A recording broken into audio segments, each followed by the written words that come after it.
Bonjour David. Ah, ah si, j'allais dire la madame ne parle pas, mais Oui, il y a une petite voix quand on enregistre, c'est ça que tu as entendu. ouais, maintenant, ouais, tout à fait. Tu vas bien? Ça va et toi? Ça va, ça va. Donc, David de businessbonheur.com que j'ai eu l'occasion de rencontrer grâce, au BNI, hein, et puis on a repris contact sur Yes. LinkedIn après. David qui, travaille à faire en sorte que nous, en tant qu'entrepreneurs, on soit épanouis au travail, mais, je vais lui laisser un petit peu nous raconter son histoire. Vas-y David. Eh ben écoute, merci pour l'accueil, ça me fait plaisir d'être là. C'est toujours un grand plaisir de co-créer de la valeur. C'est une chose qui m'anime énormément. Donc, ben, j'ai grand plaisir en fait d'accompagner aujourd'hui les entrepreneurs qui le désirent sur un objectif et deux axes de travail. Donc, l'objectif, ben, c'est d'être épanoui au travail et dans la vie. Ça, c'est un leitmotiv qui m'anime et qui m'aide à me lever chaque matin. Et donc les 2 axes, c'est très simple. C'est d'un côté, on développe un business model que j'appelle un business model émotionnel. Donc c'est une activité professionnelle qui va, permettre de vivre plus épanoui, donc c'est plus de liberté, plus de joie, plus de revenus, parce qu'une activité, beh, évidemment, se doit d'être rentable, mais pour moi, elle ne doit pas l'être au détriment, de ce que l'on veut faire, être et avoir en tant qu'entrepreneur. Et le deuxième axe, c'est l'écriture d'un livre business dans une optique de développer sa clientèle. Au-delà, évidemment, de transmettre son message et de laisser une trace sur Terre, parce que je suis convaincu que chaque entrepreneur a au fond de lui un message à faire passer. Et donc voilà concrètement ce que je fais. Euh, je te laisse rebondir là-dessus si tu veux. Explique-moi un petit peu, c'est quoi ton histoire à toi? Comment est-ce que tu, arrives à proposer aux entrepreneurs de mettre du bonheur dans leur business? OK. Ben, en fait, c'est très simple. Donc, je me suis lancé en 2008, suite à la lecture d'un livre qui s'appelle «Réveillez le millionnaire qui est en vous», qui est juste là derrière moi. Ce livre, il a vraiment changé ma vision de la vie. Il Tu m'a l'as donné beaucoup lu, envie hein? d'entreprendre. Comment? Tu l'as beaucoup lu. Oui, il est fort utilisé. Et c'est clair que ce livre, ça a amené en moi une envie d'entreprendre ma vie. Et c'est là que j'ai découvert d'ailleurs l'entrepreneuriat tout court. Et donc, j'ai entrepris ma vie en créant une activité de création de site internet. Jusqu'en 2014 où j'ai vécu une perte de sens dans cette activité de création de site internet. En fait, au départ, ça me plaisait beaucoup. Et au fur et à mesure du temps, eh bien, je me suis rendu compte que ça m'éclatait plus tant que ça. Et ce que j'adorais faire, c'était pas tant, créer les sites internet, c'était plutôt d'accompagner les gens à bien comprendre leurs besoins, et donc en fait, ce que j'adorais faire, c'était vraiment les rendez-vous où j'écoutais la personne qui me disait: «Voilà, j'ai besoin d'un site internet», et donc je posais beaucoup de questions du style: «OK, mais pour quelle raison voulez-vous un site internet? Pourquoi c'est important pour vous?» et cetera.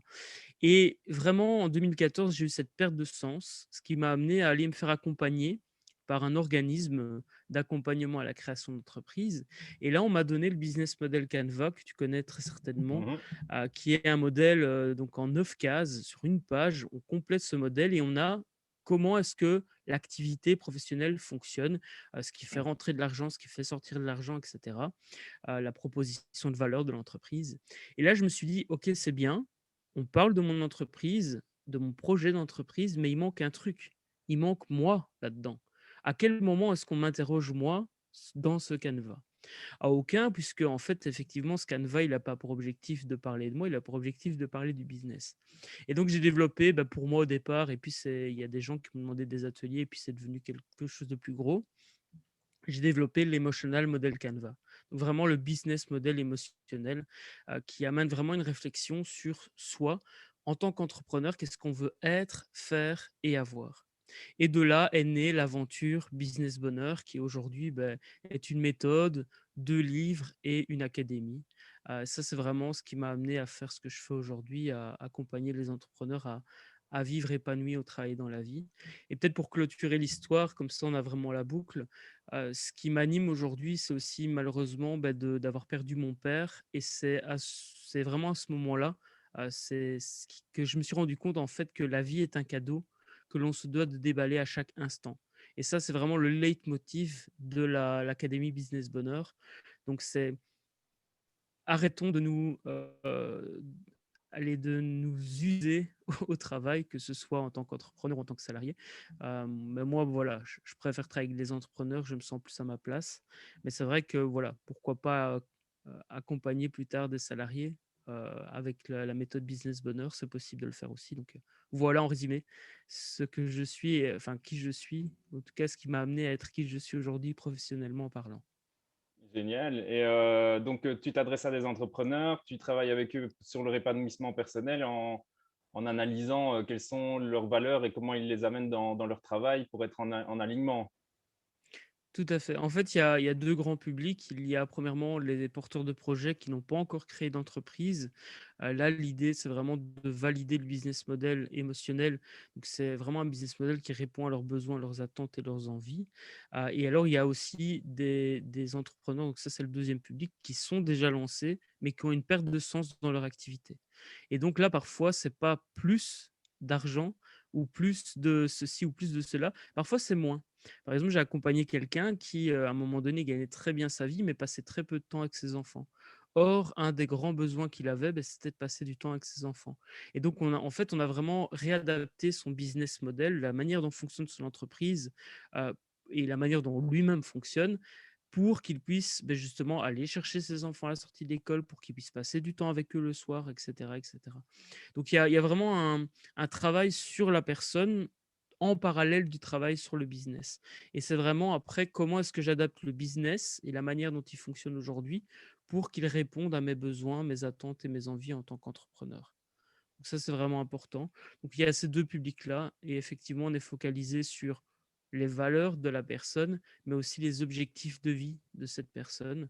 Donc si elle a envie imaginons quelqu'un qui a envie qui adore voyager, si dans le business model, on développe une activité qui nous oblige à rester dans un bâtiment 360 jours à l'année, il y a un moment donné où on va réfléchir le business model en se disant, est-ce que c'est vraiment le plus adapté pour moi? Est-ce que je ne ferais pas plutôt un travail où je peux être digital nomade et partir quand je veux?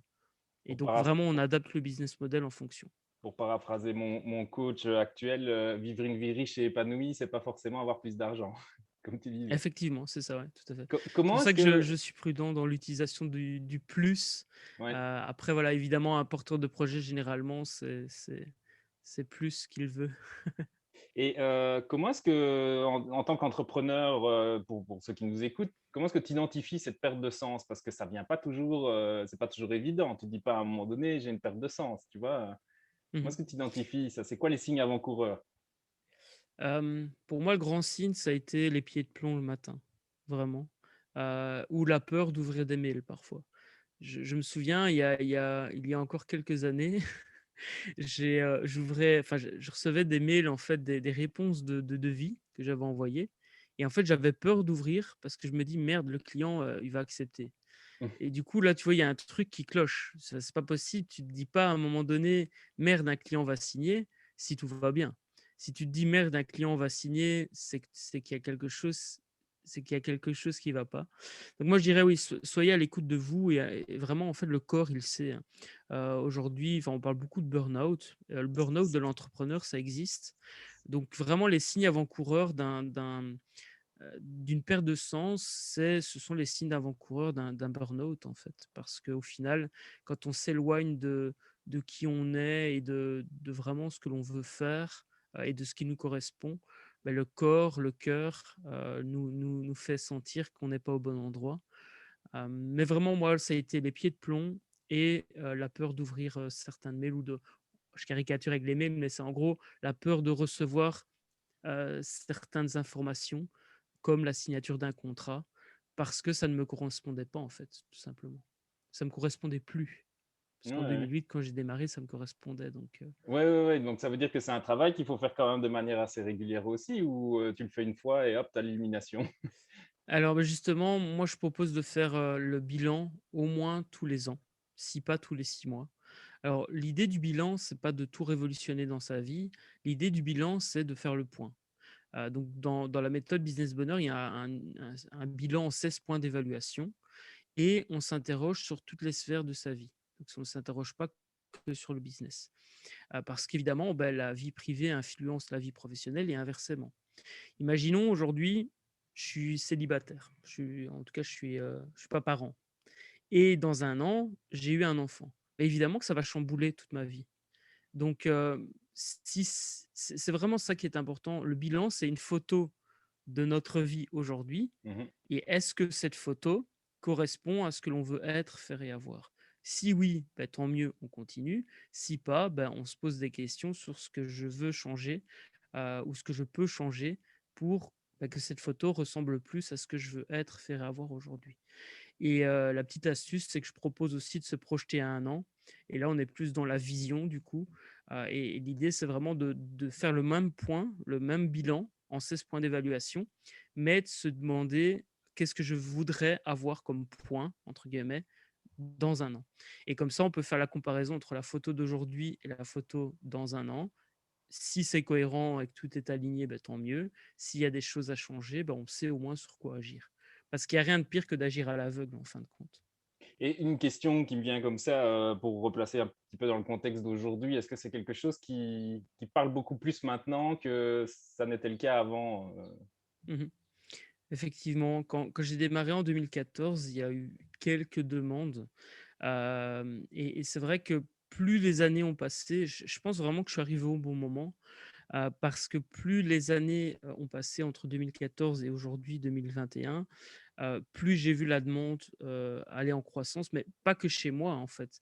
L'ikigai aujourd'hui, c'est super connu. Le why, de Simon Sinek, ou Simon Sinek, c'est super Ça connu dépend comment tu le aussi. dis. Ouais, je sais pas trop comment on le dit en anglais, donc mais voilà, oui, c'est clair que en fait, c'est comme c'est ça qui est paradoxal, c'est que d'un côté, tu as le burn-out qui est devenu extrêmement, connu. Alors je dis c'était déjà en fait, il y avait déjà plein de gens qui faisaient des burn-out avant.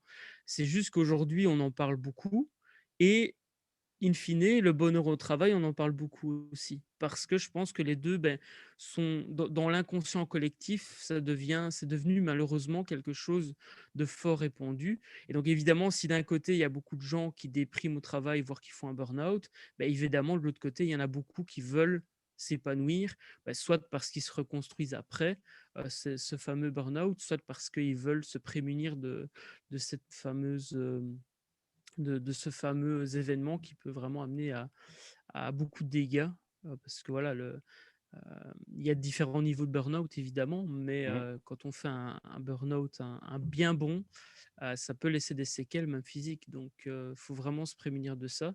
Et je dis ça en toute humilité parce que j'aime beaucoup me rappeler à moi-même que je dois aussi être prudent. Parce que encore une fois, tu posais la question, est-ce que c'est on le fait une fois et puis c'est bon toute sa vie? Ben non, évidemment, il faut être prudent, il faut être à l'écoute, parce que parfois on arrive plus vite à cette situation, extrême de ne pas s'écouter et d'être loin de ce que l'on veut être, faire et avoir. Donc voilà, je me le rappelle à moi-même, comme ça si je regarde une fois l'interview, je me dirai: «Ah ouais, n'oublie pas, tu es N'oublie aussi pas. concerné». Bah, de toute façon, j'ai envie de te dire, heureusement maintenant ça commence à être communément admis comme tu le dis, mais l'entrepreneur fait pas de burn-out. Effectivement, tout comme un entrepreneur ne fait pas 18 heures par jour. Voilà. Ce que je Mais ce que je veux dire par là, c'est qu'en fait, tout est une question de choix. Alors, je dis pas que c'est un choix facile, évidemment, parce que quand on a une pression financière, par exemple, qu'il faut un certain résultat ou qu'il faut de l'argent pour pouvoir payer ses cotisations sociales, et cetera, je l'entends que c'est pas un choix facile. Mais, j'aime bien citer Tammy Cabage qui dit: «Il faut pas travailler plus, il faut travailler plus intelligemment».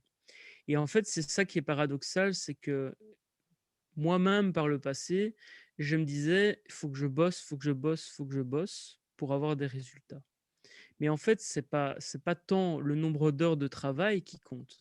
C'est le prorata heures de travail qui est réellement qui sont réellement efficaces et qui amènent à un réel résultat. Et là, bah, je ramène les personnes qui nous regardent à la fameuse loi de Pareto et au principe 20-80. Il y a un livre génial là-dessus qui s'appelle le principe 20-80. Je connais plus l'auteur, mais voilà. Et ça vraiment, c'est vraiment la mentalité à avoir aujourd'hui, je pense, pour éviter justement de tomber, dans ces extrêmes. C'est vraiment de se focaliser sur qu'est-ce qui rapporte vraiment. Et encore une fois, c'est pas forcément évident Parce que ce qui peut rapporter vraiment, par exemple, au niveau d'une démarche commerciale, ben, ça peut être d'appeler, d'appeler des personnes.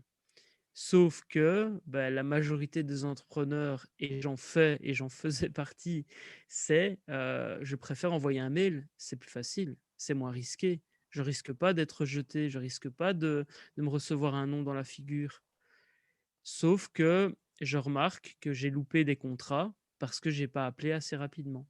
Mmh. Donc, si je me mentalise en termes d'entrepreneur et en termes de 20-80, je me dis que ça vaudrait peut-être bien la peine d'appeler plutôt que d'envoyer un mail quand je repère évidemment qu'une personne est prête à en savoir plus et à recevoir mon appel évidemment. Donc là, je ne parle pas d'appel de prospection froid, mais je parle vraiment du fait d'appeler.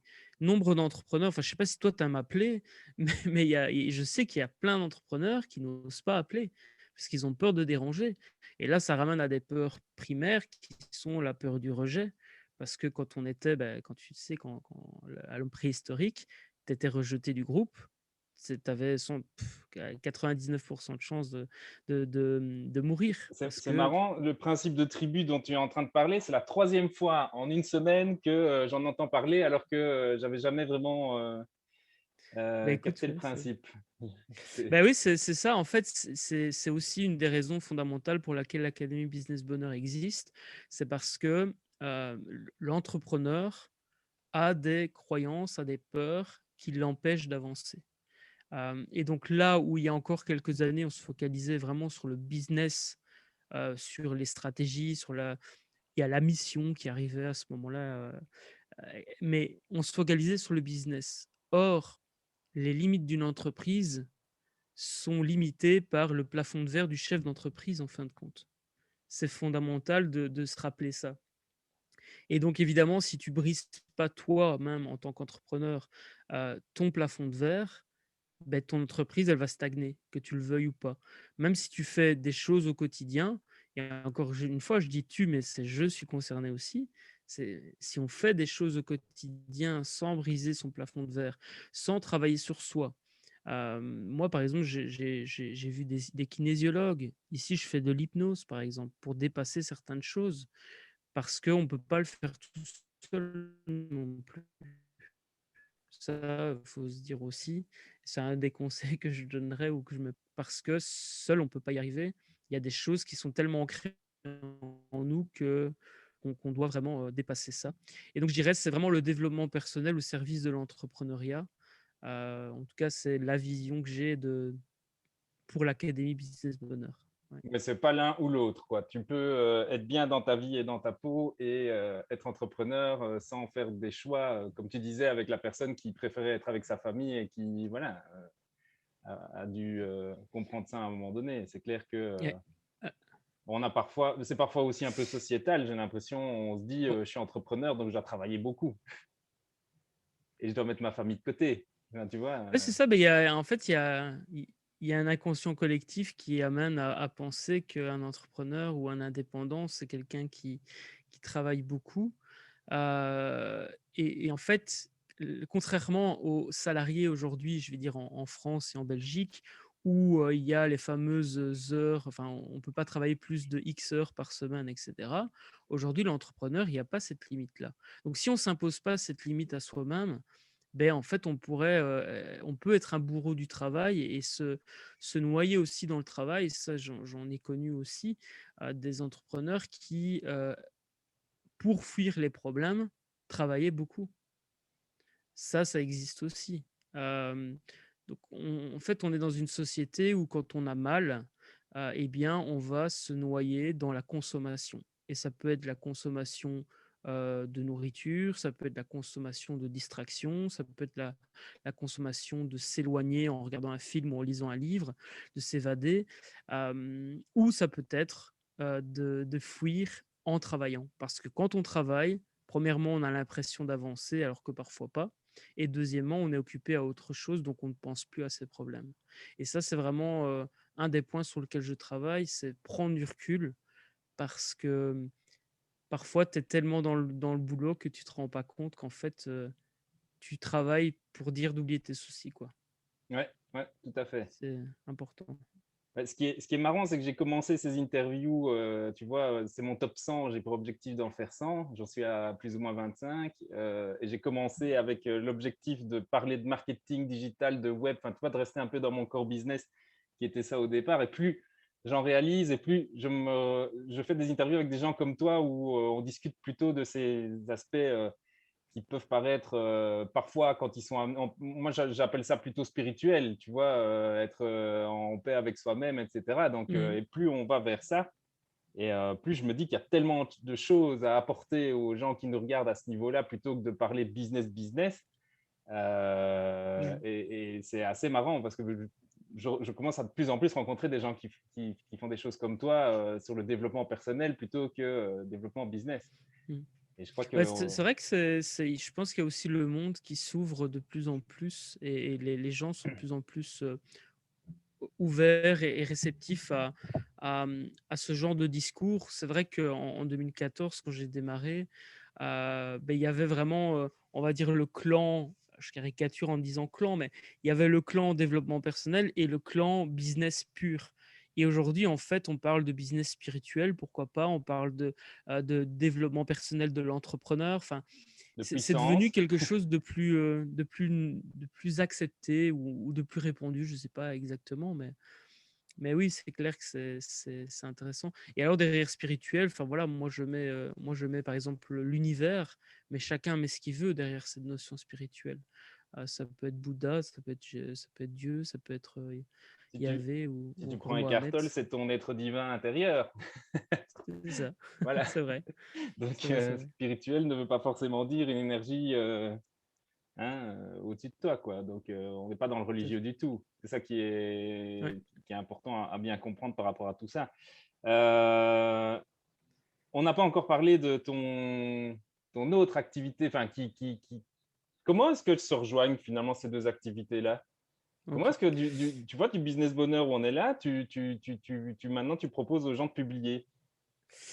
Bah, en fait, c'est très simple. Pour développer l'activité Business Bonheur, j'ai écrit 2 livres. Un livre qui s'appelle, Destination Business Bonheur et un autre qui s'appelle Mets du bonheur dans ton business. Et en fait, ce qui se passe, c'est que, je me suis rendu compte, premièrement, bah, qu'écrire ces livres, ça me plaisait et en plus de ça, que ça m'avait permis, beh, de développer une certaine notoriété, une certaine visibilité et in fine d'augmenter mes revenus parce que ça attire des clients ou des prospects en tous les cas au départ au quotidien. Et prospects qu'évidemment après je transforme en clients. Et donc en 2020, en novembre 2020, je participe à un défi qui s'appelle le NaNoWriMo. Donc c'est un défi d'écriture annuel que tout le monde peut faire. D'habitude, en fait, c'est un défi qui est proposé pour écrire une nouvelle de 50 000 mots. Donc vraiment, là, on est dans la fiction. Et moi, je me suis dit, bah, écoute, j'ai envie de faire ce défi. Je l'avais tenté l'année précédente, je ne suis pas allé au bout, avec un livre qui s'appelle 28 jours à vivre, et livre qui est toujours dans les bacs d'ailleurs. Et ensuite, bah, je me suis dit, bah, voilà, cette année, j'ai envie d'écrire un livre de non-fiction. Je vais faire le défi, même si ce n'est pas fait pour ce type de livre à la base, je vais le faire. Et je me suis lancé, et en fait, j'ai écrit ce livre-ci en 30 jours, du coup. Et il a été publié en 45 jours, auto-publié, parce qu'il y a une différence entre publier par une maison d'édition et être auto-édité. Il y a des avantages, des inconvénients, on pourra en parler si ça fait sens. Et donc, en fait, j'ai écrit ce livre vraiment comme un tutoriel, comment moi, je fais pour écrire un livre rapidement. Parce que ce qu'il faut savoir, c'est que le premier livre que j'ai écrit, j'ai mis presque un peu plus d'un an, hors réflexion, etc., mais j'ai mis un peu plus d'un an. Ensuite, j'ai fait écrire le deuxième en 6 mois, un peu moins même, je dirais entre 3 à 6 mois, ça je ne sais plus exactement, et le dernier, je l'ai écrit en 30 jours. Ouais, mais 30 Et jours, j'ai tu ne vraiment faisais que voulu ça, ou 30 jours alors 30 jours, c'était quand même 2 3 heures par jour, mais ouais. c'était pas full et en plus de ça, beh, j'ai beaucoup documenté. En fait, ce que je voulais faire absolument, c'était créer un processus, parce que comme moi j'adore écrire, je voulais créer un processus qui me permette à moi-même, au départ, de pouvoir publier au moins, 4 livres par an. Ça, c'est vraiment l'idée que j'avais en tête au départ. Et donc j'ai créé ce processus au début pour moi, et ça donnait un livre en fait qui peut être utile à tous et à toutes, entrepreneurs en tous les cas, puisqu'on parle de livres business, hein, je ne Mmh. parle pas de livres de fiction. Et donc le défi du livre, c'est vraiment d'amener une méthode en 3 étapes et 9 points d'action pour aider quelqu'un qui ne connaît rien, à l'écriture de livres, sous-entendu, à écrire un livre business en 3 mois. C'est vraiment comme ça qu'a été conçu le livre. Après, si tu mets en application tous les jours, tu peux y arriver en un mois comme moi je l'ai fait. Mais voilà, je me suis dit c'est plus réaliste de proposer en 3 mois qu'en un mois. Donc là, il y a une étape est égale à un mois et ce mois est divisé en fait en 3 grandes actions et ça fait plus ou moins une action par semaine en se laissant évidemment aussi du temps pour soi, pour travailler, etc. sur sa propre activité puisque l'idée du bouquin, c'est pas juste d'écrire pendant un mois parce qu'il faut continuer à faire tourner sa boîte pendant ce temps-là, évidemment. Ouais. Et là, on est vraiment au-delà du livre parce que c'est vraiment un moyen d'attirer les bons clients et évidemment de tisser une relation avec ses clients et de leur vendre des choses complémentaires. Parce que je ne fais pas d'argent avec le livre, en fait. Le livre, c'est vraiment un outil d'attraction de clients. Ouais, donc c'est vraiment, c'est un canal de vente, qui n'est pas digital pour ramener les gens, vers ton business principal, quoi. C'est Et ça. En fait, si tu veux, je me suis rendu compte que le livre était vraiment aujourd'hui un bon moyen de transmettre son message en tant qu'entrepreneur, parce qu'on a toutes et tous un message à faire passer, et d'aussi être, entre guillemets, consciemment ou inconsciemment mis sur un piédestal.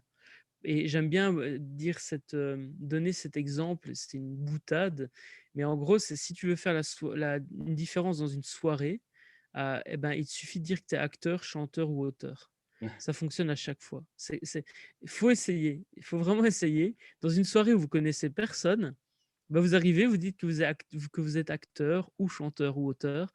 Vous allez voir, en fait, les gens, enfin les gens, je veux dire, oui, les gens, c'est pas péjoratif, mais les individus qui sont présents dans cette soirée vont vous mettre sur un certain piédestal.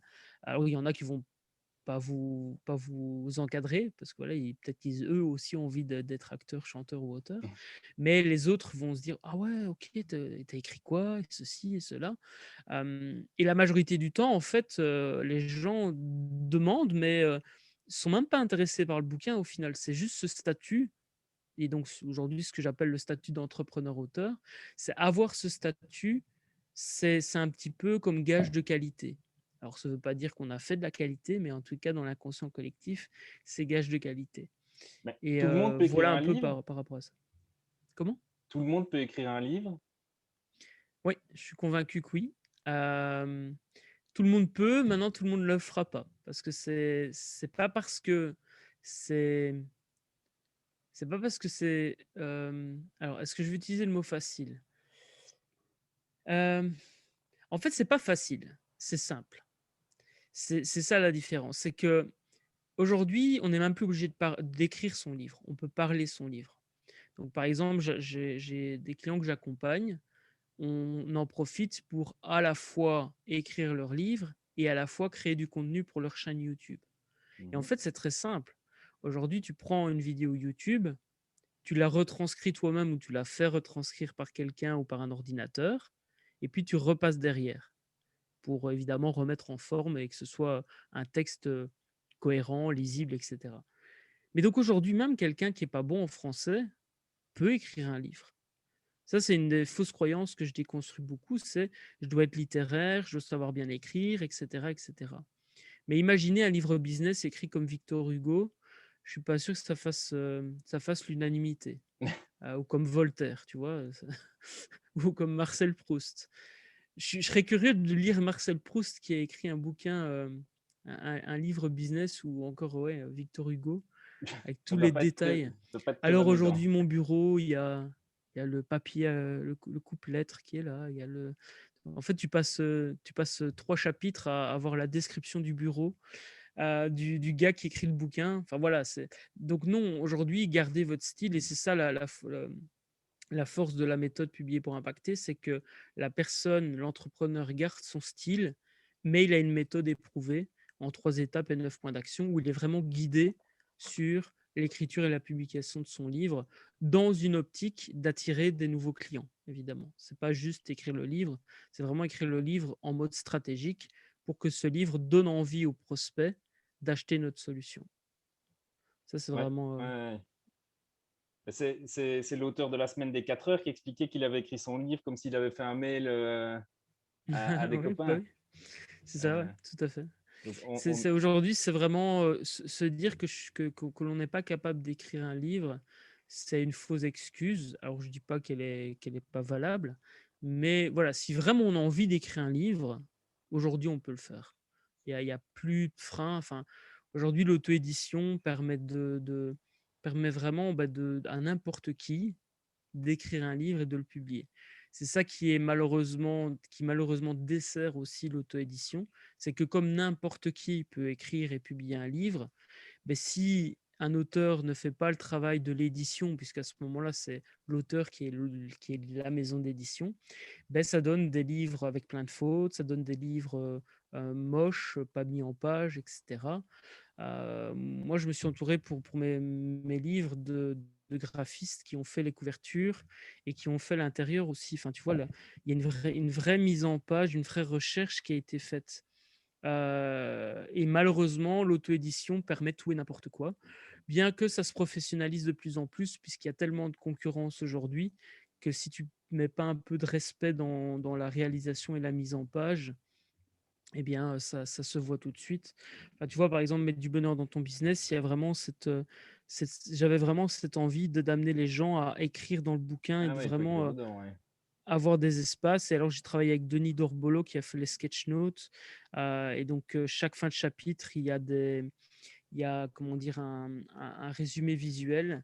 Et alors, à la fin du livre, tu as un résumé visuel complet pour vraiment, voilà, j'avais vraiment envie d'eux. Alors, c'est sûr que ça m'a demandé un investissement financier. C'est sûr que du coup, il faut rentabiliser ça par la suite. Mais il n'empêche que je ne le regrette pas parce que pour moi, comme je ne veux pas gagner d'argent avec le bouquin, en fait, c'est plus vite rentable que si je devais gagner ma vie avec le bouquin, évidemment. Parce que si je devais gagner ma vie avec les royalties du livre, je dis pas que c'est pas possible de le faire, hein, il y en a qui le font, mais moi, c'est pas ma stratégie. Ma stratégie, c'est vraiment le livre attire des prospects et on va dire, j'aime pas le mot éduquer, mais en tout cas, ouvre leur conscience et les éveille à une solution possible qui est celle que je propose. Et c'est exactement ce que je propose de faire à mes clients. Donc voilà, si celles et ceux qui nous regardent ont envie d'en savoir plus, ben, contactez-moi et on peut échanger avec grand plaisir. On peut les Parce que c'est acheter où, vraiment, tes voilà, livres? comment? On les achète où? Sur Amazon principalement, sinon sur le site internet businessbonheur.com pour Business Bonheur, Mhm. et alors publier-pour-impacter.com. En plus, bonne nouvelle, pour l'instant, je l'offre, il suffit de couvrir les frais de port et les frais de production et je l'envoie dans la boîte aux lettres directement. Donc là, il faut en profiter parce il y a encore quelques exemplaires de disponibles. Ça, c'est ce qu'on appelle la stratégie du free plus shipping. Donc, en fait, la personne, elle couvre les frais de port et les frais de production du bouquin. Elle ne paye pas le livre, en fait. Elle paye juste, voilà, ça, parce qu'évidemment, ça a un coût de l'envoyer et de l'imprimer. Mais le livre est offert et ça change C'est de comme ça que j'ai eu l'e-book. celui-là. Ouais, tout à fait. Bah, écoute-moi, ils sont là derrière. Hop, là, juste là. Il y a la Après, je les ai pris collection. en e-book parce que sinon, Ouais, ouais, tout à fait. Bah, c'est ça, c'est exactement ça. Et alors, évidemment, pour être totalement transparent, la stratégie, c'est le livre est offert, mais derrière, on propose des choses complémentaires, des produits complémentaires. Donc moi, typiquement, quand tu demandes le livre en free plus shipping pour publier pour impacter, typiquement, après, t'es proposé l'atelier de 3 heures pour créer ta structure de livre et ta stratégie. Et après, il y a le challenge 30 jours si tu as envie d'aller plus loin. Donc voilà, comme ça, vous avez déjà un petit aperçu. Mais ça, c'est vraiment la stratégie. Et aux États-Unis, ils sont vachement en avance par rapport à nous sur ce point-là. tant mieux. Moi, je suis beaucoup inspiré Tant des mieux parce que États-Unis. finalement, on n'a qu'à reprendre ce qui marche chez eux. Ils font les erreurs à Ouais, notre tout à fait. place. Ah, il faut l'adapter au marché européen parce que malheureusement, et ça, c'est aussi le paradoxe des outils, c'est qu'un outil peut être utilisé pour faire le bien et pour faire le mal, ou peut être bien utilisé et être mal utilisé. Et en fait, aujourd'hui, je fais de la publicité sur Facebook, par exemple, pour ce livre, et c'est vrai que j'ai beaucoup de, enfin beaucoup, tout tout est relatif. J'ai eu des commentaires négatifs en disant c'est de l'arnaque, etc., alors que la personne n'a même pas acheté le bouquin. Pourquoi? Parce qu'en fait, les gens sont tellement saturés de cette nouvelle stratégie qui arrive des États-Unis que tout le monde en est lassé. Surtout avec le confinement, ça c'est devenu en fait, ça se voit partout. Il y a des webinaires partout, il y a des livres partout. Et donc en fait, les gens saturent de ça. Mais voilà, moi je reste convaincu qu'à partir du moment où tu apportes de la valeur aux prospects, ben, c'est ce qui compte. Et après, certains prospects deviennent clients. Et il y a toute une question de chiffres, hein. C'est sur 100 personnes qui sont prospects qui ont demandé à recevoir le bouquin, ben, il y en a peut-être 10 qui vont signer, qui vont devenir clients pour un petit produit. Et il y en a peut-être un qui va devenir client pour un accompagnement plus complet. Et ça, c'est une question de chiffres. Et aux États-Unis, ils l'ont très bien compris. Donc, ils ne s'arrêtent pas à une personne. C'est OK, c'est entre guillemets une stratégie où j'attire un maximum de monde. Et ce qui est important, c'est qu'il faut attirer les bonnes personnes. Donc, c'est pour ça que j'ai, par exemple, le livre Mets du bonheur dans ton business. C'est pas Mets du bonheur dans ton travail. Parce que moi, je veux bosser avec des entrepreneurs. Donc ça, c'est aussi un point, je te le partagerai si tu veux. J'ai écrit un article sur comment créer une bonne couverture qui vend aux bonnes personnes d'ailleurs, parce que ça, c'est fondamental. D'ailleurs, dans mon accompagnement, j'offre la réalisation de la couverture parce que je me suis rendu compte que c'est vraiment le point. S'il y a un budget à mettre quand on écrit et on publie son livre, c'est la couverture. C'est, pour moi, c'est impensable aujourd'hui de faire un livre avec une couverture qui ne vend pas. Donc voilà, je te passerai le lien si tu veux. Ça m'intéresse. Yes. Pour mon futur livre. Bah oui, avec grand plaisir. Si c'est utile, j'en serais ravi. On va faire comme ça. Bah, écoute, on a quand même abordé pas mal de sujets super intéressants. On va clôturer là. Je vais te laisser le mot de la fin. Bah écoute, moi je dirais, rappelez-vous que vous avez un grand message à faire passer et que d'autres ont besoin de vous lire. Ça, c'est vraiment le point qui m'anime aujourd'hui. Tu vois, il y a le leitmotiv de l'Académie Business Bonheur, c'est la vie est un cadeau que l'on se doit de déballer à chaque instant.